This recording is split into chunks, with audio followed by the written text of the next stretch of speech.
Autorul Răzvan Eugen Crețan a lansat recent o nouă carte, intitulată Cum să ne îndeplinim orice dorință. Evenimentul a avut loc în Baia Mare, la Casa Olarului. Cu această ocazie, scriitorul a mărturisit că în fiecare an, de ziua sa, pentru a împărtăși bucuria cu prietenii, lansează câte o carte pe care apoi o face cadou celor dragi. Se deschid cerurile și în fiecare an de ziua noastră și este un bun moment pentru a schimba cu adevărat ceva în viața noastră.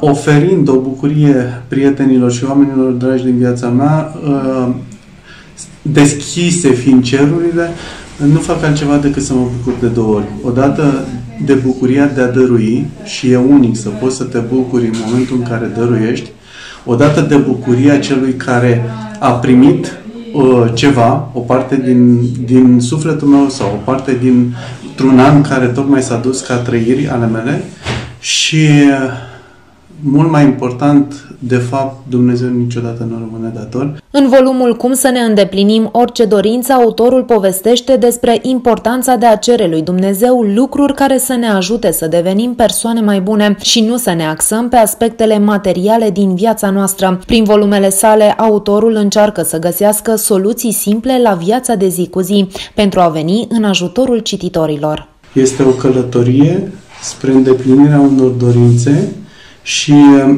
eu de multe ori mă văd ca cerșetorul la semaforul lui Dumnezeu, care bat la geam și spun dăm Doamne aia, dăm Doamne aia. Și în realitate am înțeles la un moment dat că este foarte important să cerem a fi, nu a avea. Dorințele noastre țin de a avea, dorința lui Dumnezeu pentru noi ține de a fi.